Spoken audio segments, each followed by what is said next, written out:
Hi, I'm Jeffrey Driscoll. And I'm Jim Kerr. Welcome to this week's edition of 15 Minutes of Fame.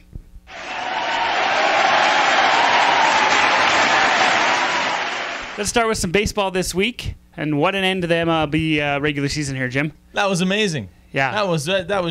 That's as boring as baseball can be. That was freaking fantastic. Yeah, absolutely it was. Absolutely it was. I was telling you earlier, I mean, I didn't even realize what was happening that night. And hold on a second. We're talking about the Jays finishing 81 and 81. Yeah, right? that's what you're talking about. That 500, that that's was just insane. beautiful. You don't win too often. You don't lose too often. That's just perfect. Like that's exactly what we need. Perfection right Yeah. there. That's just, you don't want to be too good. People might think, oh, these guys are cocky. Right. You don't want to be too bad. Like, oh, these guys suck. It's like, hey, the Jays, yeah, they're good guys. Yeah. Right there, kind of in the middle. Yeah, sure. 51. There was some other stuff that went on, too, though. Oh, was there? Yeah, some teams, there's this extra tournament at the end of the year. I don't know. Yes. I think the Jays were in it a couple times. For like when I was 30 years ago. 7. Yeah, exactly. I was watching the next day on just on highlights, and the highlights were, you know how the highlight sports package in the morning, you know, the first one is like a couple of minutes here, a couple of minutes. This was like 10 straight minutes of just, and I was even on the edge of my seat in the morning watching the sports highlights. It was fantastic. What happened there?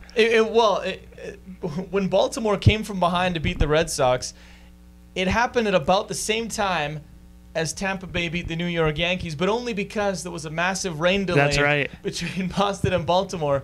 So it's 2 outs, 2 strikes. 2 strikes. And Boston gives up a run, and then the winning run. Minutes later, Evan Longoria out of the park for the barely bottom of 12 or whatever. Yeah, just barely out of the park. And even that, you listen to the call, and they're like, "Oh, ball is up." Like the most exciting baseball call ever. Oh, totally. And it was just one of those nights where everyone was on the edge of their seat, and there was the National League wild card race as well. Yeah, and that's right. That wasn't as tight, but it kind of was. St. Louis beat Houston 8-0 or 9-0, whatever it was. But then Philly beat Atlanta in 13 innings. That's right. So it was, almost as exciting too. So it was just a great night of baseball. I kept hearing people, reading all these reports, and like, this was the most exciting part of the regular season in like 40 years. And I'm like, oh, baseball. Yeah. I at the end of the day, though, I don't think they have enough games to really let people show how good they are. Like 162 is good. They need 300. Maybe like 180 would just maybe make it a little bit more competitive. That's right. Welcome to the NHL, where every time down to the last game is, into the playoffs, But yeah, anyways, we'll get back to some baseball talk in the GABBYs. Let's switch over to the CFL, where the Edmonton Eskimos dropped to 2-6 since July 29th with a loss in BC. What do they need to get back on track here, Jim? I don't know what it is. It seems like every other week they're sort of back to the way they played almost when they were in that little losing funk in August. Yeah. But it seems to me like they really need to establish their run game, and Jerome Messam was doing well. We'll get to what happened with him in a little bit here, but it seems like the offense can't really get clicking, and then the defense ends up on the field too often. Maybe that's what it is. They're just on too often. I mean, Fred Stamps had 1 catch, I think, going into the fourth quarter or something like that. Like, there's something wrong with your offense there. That said, you got a Darius Bowman and Jason Barnes playing really well too. Yeah, but that's right. They do have a lot of weapons, and sometimes the product of that, I guess, is that maybe one of your stars doesn't get as many touches, but I was really hoping for a better performance from them on Friday. You thought that it was the Eskimos who were the problem. I thought partly that the BC fans at the new BC Place Stadium, not the new one, the refurbished ones, were too intense for the Eskimos. But you disagree with me on that one. Well, I don't know if you can really blame the fans from the other team. It's not like they were throwing stuff at you. You don't think that the energy and the loudness and that kind of thing? No? Well, I don't know. Maybe I don't think that should I'm crazy. Maybe the loudness could affect you a little bit, but it shouldn't affect you to a point where you're not professional really playing players that well. I guess. Fair enough. That place isn't that newly refurbished stadium is a gem, though. How about the horrible halftime show, though? Did you enjoy that at all? Why does every guy that plays the bongos have to wear one of those things and look all like over artsy? Yeah, I don't know. I had the sound down and I was working on something else, but I was like, what is going on with this guy? Yeah, totally, so intense. Like, why? Why? Why does everybody? How about the mini brawl that Jerome Messam, after the Jerome Messam 2-point convert, he looked angry. Yeah, well, and that's his former team, right? That's right. And he left because of issues. The players went to the coaches to say, we got to get rid of this guy. So who knows? I'd really like to know what was said in there, but you're a tough guy when you, without hesitation, throw a punch at a helmet. Yeah, no kidding. Like, he threw down. He did throw down. On the first one, push it around. Second one, it was just like a boom. Oh, totally. Like Mayweather on Ortiz. And then the other guy tried to go for his legs and pull him down like that. That's not really how you fight. But okay. Exactly. But okay. That was, and things got really kind of heated after that. There was face masks and all kinds of penalties after that. But it was amazing that Edmonton came out on top on that. Totally. The referee, though, he had his notepad. Like, he had to read from the notepad. That's how many there were. And he's making all these gestures. I feel bad for those guys, though. Because no, if I was totally. with the refs and we're like, and I went over to do my thing, I'd be like, what was that? And every now and then you see that. They have to turn their mic off a few times. Go talk to the umpires, Holding. Yeah, exactly. A couple of really good Friday games, though. The Bombers are banged up, but they almost came back to beat the Alouettes there, That was, Montreal. They would have been really disappointed to lose that one. No kidding. A couple of huge goal line stands, both reviewed and everything, but, man, the Bombers, they're having, like, Edmonton Eskimo injury-style problems, but we had ours kind of early in the season. That's right. They're having theirs kind of down the stretch. Losing their top rusher, though, that's bad. And that's Buck rough. Pierce, I feel like he's going to be in and out of the lineup for the rest of the season, so I don't know. But all right, let's talk a little hockey. Let's get on to some hockey here. First of all, what do you think about the Shanny era of NHL discipline? 9 suspensions totaling about 58 preseason and regular games in about a week. Yeah, that's unbelievable. Yeah, totally. I don't know if anyone expected him to be that intense. I know the first couple of days we're like, whoa, this guy's really laying down the law, but it seems like, I think there could be more coming. I wouldn't be surprised to see a few more, but wow. I think it's good because what they're trying to do is get the headshot thing out and get players to think before they, maybe throw something that's maybe 2 years ago wasn't considered that dirty, but now is, it has to be considered that way.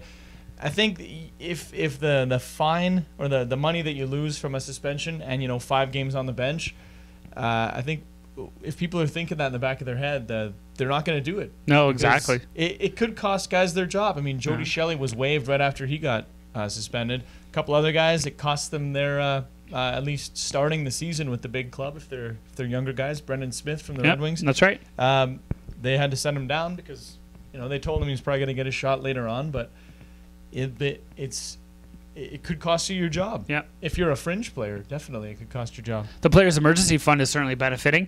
Almost $700,000 extra since Shanny took over. Mostly from James Wisniewski's Exactly. Yeah, no kidding. But that was one of the big ones there. Yeah. I mean, he literally lost like $500,000 for that. Crazy. You'll think twice. Yeah. If they keep up this super strict regime all season, there are some people who think hitting will end up right out of the game because players won't want to risk the financial penalties. Is that a legit claim? I can see where people are going with that. I saw it in the Montreal Gazette, but I don't think so. Yeah. I mean, they're not targeting every type of hit. They're targeting the kind of hit where you're skating past the guy and you only make contact with his head, even if it's shoulder.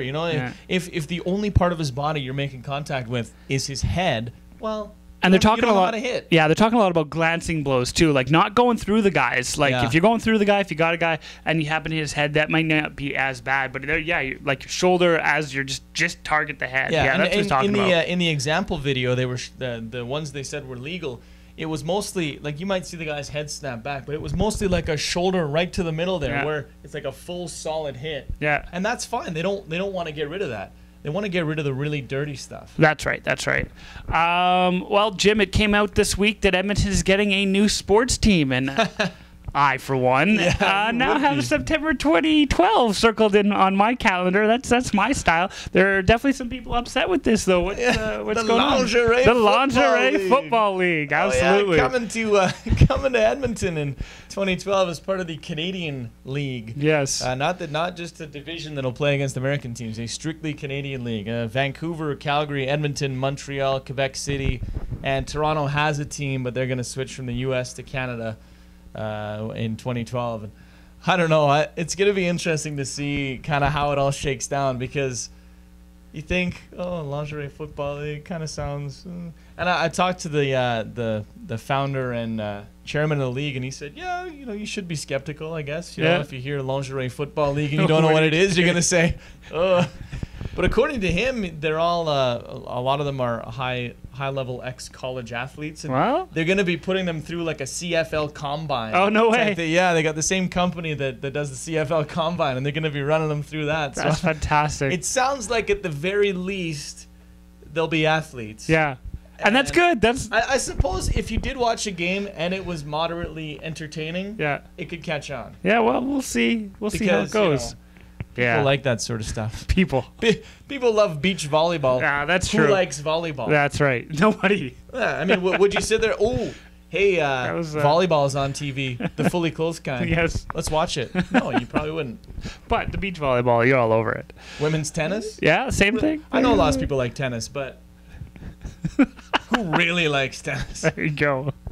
We're gonna move on to the GABBYs now. Yeah, this is gonna get us some comments. That's great. We're gonna move on to the GABBYs now. The good and bad by you. A good this week to the Tampa Bay Rays. They cut almost $31 million in salary, Jim, from 2010, and now have the second lowest payroll in the majors.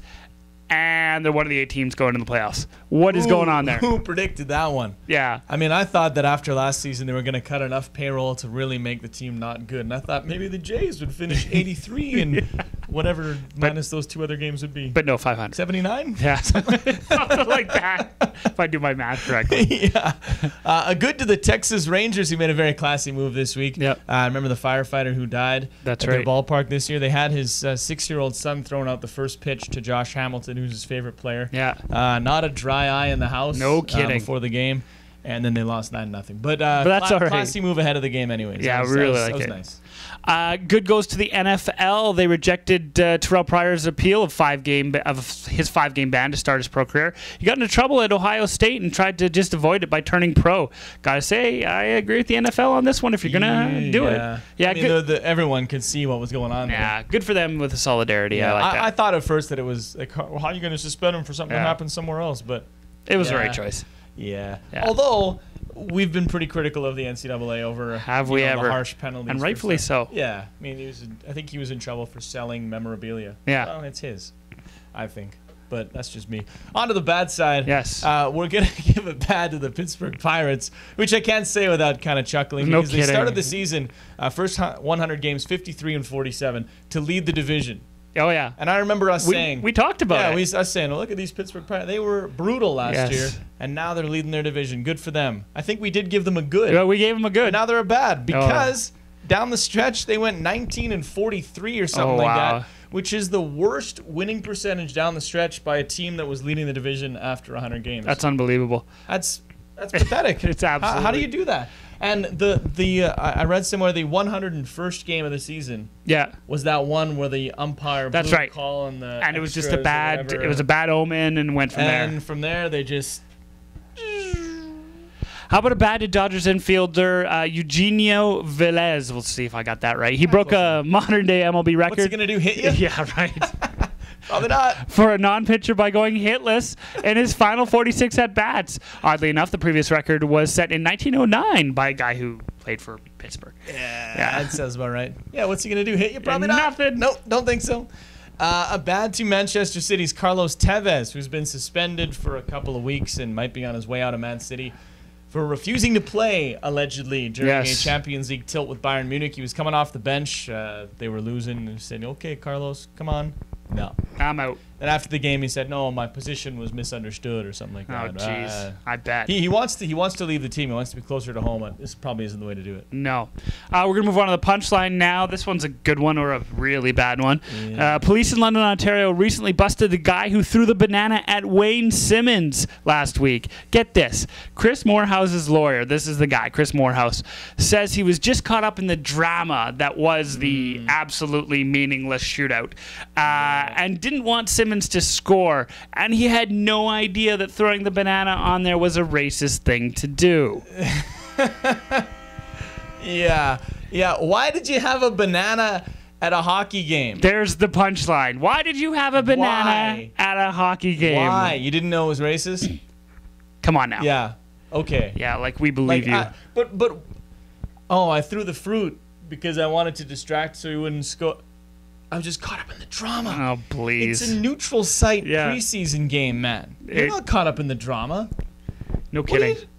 I know he's trying to make it sound not as bad as it was, and so he gets off. Everybody makes mistakes and stuff, but this was just stupid. Say I made a mistake. I'm sorry. Exactly. No. Yeah. We'll do a real quick hit here. In the wake of Tyler Fadoon. A real quick hit. Yeah. See, that was good. In the wake of Tyler Fadoon breaking his leg chasing after a puck on an icing, do you think that they should get rid of the touch-up icing rule and no touch icing? A lot of players have said it since. I know Theo Peckham said it right after the game. How many times is it going to have to happen? Yeah. Taylor Fadoon is a friend of mine, and that was really, really shocking to see. Yeah. And he had a tough go a few games ago too. He got hit from behind. That's right. Wallpapered against the boards. But I think it's probably time that they at least give it a good hard look.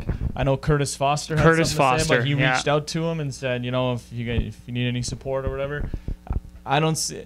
Peckham said, maybe 1 every 15 games you get a scoring chance out of it. I don't even think a scoring chance. Like maybe you get the puck once out every 15. You get the puck. Yeah. It's not even. So yeah. I think it's time to get rid of it. I've been screaming about this for a long time, and I'll continue to do it. I think no touch icing is the way to go. What bothers me is how staunchly opposed they are to it. They're not like, we'll try it out in the preseason or we'll try it out in the AHL. Yeah. No, they're just like, no, it's absolutely not. And it's Yeah, well, Taylor. Exactly.